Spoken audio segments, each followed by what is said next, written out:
नमस्कार, स्वागत है आपका न्यूज़ स्टेट का डिजिटल प्लेटफ़ॉर्म देख रहे हैं आप और मैं हूँ आपके साथ ज्योति आर्या। आज हम बात करेंगे छत्तीसगढ़ की और छत्तीसगढ़ में जो धान खरीदी हो रही है, धान खरीदी में किस तरीके से डिजिटल क्रांति इस बार आई है, उसके बारे में आपको बताएँगे।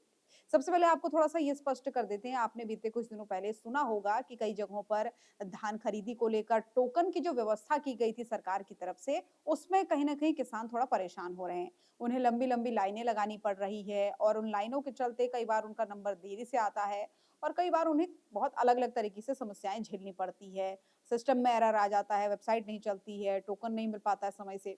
लेकिन अब आपको बताएँ कि ये व्यवस्था पूरी तरीके से सुचारू हो चुकी है और सुचारू होने के साथ ही अब किसानों को टोकन व्यवस्था में कोई दिक्कत नहीं आ रही है। और कुछ इलाके तो ऐसे हैं जहाँ पर टोकन मिलने के बाद, धान देने के बाद अब जो पूरी प्रक्रिया है वो पूरी हो गई है। यानी डिजिटली जो पेमेंट है वो उनके खातों में भी आ गई है। तो चलिए अब इस पूरे मामले को विस्तार से समझते हैं कि कैसे ये पूरा मसला हल हुआ और कैसे अब किसान इस पूरी नीति की, सरकार की नीति की तारीफ कर रहे हैं कि उन्हें अब पूरा पेमेंट सही तरीके से मिल चुका है और ये टोकन वाली व्यवस्था की थी, ये उन्हीं के लिए मददगार साबित हुई है। तो देखिए मुख्यमंत्री विष्णुदेव साय ने ये नई तकनीक इस बार टोकन व्यवस्था की निकाली थी और ये इतनी कारगर साबित हो जाएगी, शायद सरकार को भी इसका अंदाजा नहीं होगा। तो देखिए छत्तीसगढ़ सरकार की धान खरीदी नीति ने राज्य के किसानों के जीवन में एक नई उम्मीद जगाई है, ये कहा जा रहा है। मुख्यमंत्री विष्णुदेव साय के नेतृत्व में जो है ये जो नई नीति लागू की गई है किसानों के लिए, उनके पसीने की कमाई का पूरा हक उन्हें दिला रही है और ग्रामीण अर्थव्यवस्था को नई गति भी इसकी तरफ से इससे मिली है, ये कहा जा रहा है।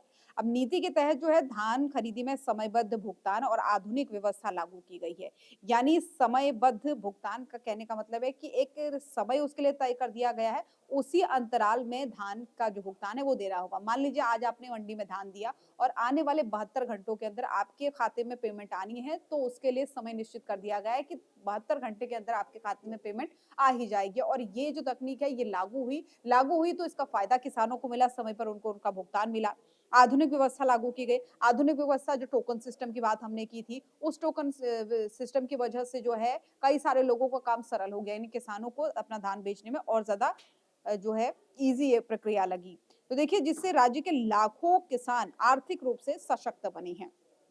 पहले आपने कई बार देखा होगा जब किसान धान खरीदी केंद्रों में पहुंचते थे तो उन्हें लंबी लाइन लगानी पड़ती थी और उस लाइन के चलते होता क्या था, कई बार किसान खड़े खड़े थक जाते थे, कई बार नंबर लेट आता था या और सारी तमाम समस्याएं। कई बार तो ऐसा भी करते थे लोग, आपने कई और राज्यों में देखा भी होगा कि जब लाइन लगाते हैं तो लोगों ने अपनी जगह कुछ ईंट कुछ पत्थर रख दिए लाइन में ताकि वो थके ना ज्यादा, क्योंकि कई बार काउंटर देरी से खुलता है तो लोगों को समस्याएं होती है, यानी किसानों को समस्याएं होती है। तो ये जो तकनीकी थी यहाँ पर टोकन वाली, उससे किसानों को आसानी हुई। अब देखिए गौरेला पेंड्रा मरवाही जिले की हम आपको बात बताते हैं। यहाँ पर किसान जोधन केवंट का अनुभव, यानी एक किसान है, उनका नाम जोधन केवंट है। उन्होंने अपना अनुभव साझा किया। क्या कहा है ये ज़रा गौर से आप सुनिएगा। और गौरेला पेंड्रा मरवाही जिले के किसान हैं ये। इन्होंने लगभग 5 एकड़ भूमि पर धान को 2 चरणों में उगाया था और कुल 99 क्विंटल उपार्जन केंद्र पेंड्रा से इन्होंने बेचा। 99 कुंटल इन्होंने बेचा और जोधन ने बताया है कि अब खरीदी प्रक्रिया पहले की तुलना में काफ़ी आसान हो गई है, क्योंकि बहुत लंबे समय से किसानी कर रहे हैं। इनके कई पुश्तों से इनके घर में किसानी का काम किया जा रहा है और उन्होंने कहा है कि अब हम देखते हैं पहले जो हमको मुसीबतें आती थी धान खरीदने में, बेचने में या फिर अपने धानों को केंद्र तक पहुँचाने में, वो बहुत समस्याएँ होती थी। लेकिन आज की डेट में ये बहुत आसान हो गया है। ऑनलाइन और समिति आधारित टोकन प्रणाली के माध्यम से बिना किसी झंझट के उनके लिए धान बेचना संभव हो पाया है। अब देखिए ऑनलाइन टोकन और पारदर्शिता जो है इससे बहुत ज़्यादा आई है, जिससे पुरानी समस्याएँ खत्म हो गई हैं। राज्य सरकार की ये जो पहल है किसानों को लंबी कतारों और बिचौलियों की दखल-अंदाज़ी के सामने से बचा रही है। क्योंकि आपने ये भी बहुत बार सुना होगा कि किसी भी मंडी में जब कोई भी सामान जाता है तो अक्सर बिचौलियों की जो मौजूदगी होती है, किसी भी सामान को किसान के बेचने में और किसान से लेकर मंडी में देने में, उनकी बिचौलियों की बड़ी अहम भूमिका पहले मानी जाती थी। लेकिन अब क्योंकि डायरेक्ट किसान का यानी मंडी का किसान से संपर्क होने के बाद से इस तरीके की जो ये आधुनिक प्रणालियां है लागू होने के बाद से बिचौलियों का रोल कई हद तक कम हो गया है, जिससे कि किसान को ज्यादा मुनाफा मिलता है। एक एक जो हिस्सा पहले बिचौलियों को जाता था, उससे अब वो सीधे किसानों के खाते में जाता है, तो उससे ज्यादा लाभ होता है। तो देखिए पूरी प्रक्रिया डिजिटल रूप से निगरानी में रखी गई है, डिजिटल पूरी प्रक्रिया हो गई जिससे आसान भी हो गई है, पारदर्शी भी हो गई है, किसी तरीके के घपले करने की संभावनाएं बहुत कम हो जाती हैं।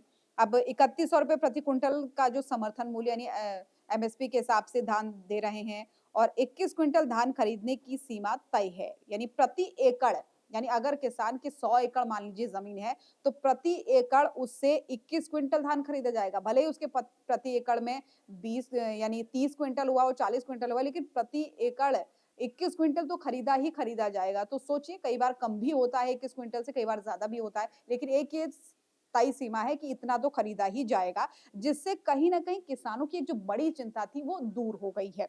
अब किसान हित में सरकार की प्रतिबद्धता है, ये मुख्यमंत्री भी कहते हुए आए हैं, सरकार भी कहती हुए आई है और समय पर भुगतान मिलने से किसान की जो नई फसल है, उस पे वो बेहतर निवेश कर पाते हैं। मान लीजिए धान की फसल खत्म हुई और अब गेहूँ की फसल आने वाली है, लेकिन अगर जब तक किसान की धान की फसल नहीं बिकेगी, तब तक वो गेहूँ की फसल पे सही तरीके से इन्वेस्ट कैसे नहीं कर पाएगा?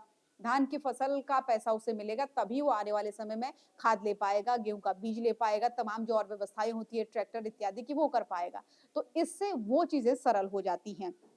अब देखिए, जिससे उत्पादकता में वृद्धि होती है। अगर आप आने वाली फसल के लिए अच्छी तैयारी करेंगे, अच्छी खाद करेंगे, अच्छा बीजारोपण करेंगे, तो आपकी फसल भी अच्छी होगी, ज़ाहिर-सी बात है। राज्य भर के उपार्जन जो केंद्र है, उसमें सुव्यवस्थित व्यवस्था से ग्रामीणों का भरोसा अब सरकार ने जीत लिया है। ये किसानों का फीडबैक है, यानी जो किसान खेती कर रहे हैं, अपने धानों को केंद्रों तक पहुँचा रहे हैं, जिन्हें सही से टोकन मिला, अब भुगतान भी हो गया है, वो इस भरोसे को जता रहे हैं सरकार पर कि ये जो नई प्रणाली आई है, इससे हमारी आमदनी भी अच्छी हुई है, समय पर भुगतान भी हुआ है और हम आने वाली फसलों के लिए जो है अच्छी तैयारी कर सकते हैं, ताकि उनका उपार्जन भी ज़्यादा हो। और सबसे बड़ी बात तो ये है कि अब सरकार की तरफ से जो उनकी फसलों का नुकसान होता है, उसकी भरपाई भी उन्हें दी जाती है, उसका भी पूरा ऑनलाइन ब्यौरा होता है। तो अब किसानों की ज़िंदगी कहीं न कहीं ज़्यादा सरल हो गई है पहले के मुकाबले, ये किसानों का कहना है। खैर, आपका क्या सोचना है, हमें बताइएगा ज़रूर और इसी तरीके की तमाम खबरों के लिए हमारे चैनल को फ़ॉलो करना ना भूलें। आपके मोबाइल पर तुरंत आएगी ब्रेकिंग न्यूज। स्क्रीन पर सबसे पहले दिखेगी बड़ी खबर। देश दुनिया की हर खबर एक जगह। अब आपके मोबाइल पर तुरंत फटाफट इंस्टॉल कीजिए न्यूज नेशन ऐप और रखिए खुद को अपडेट।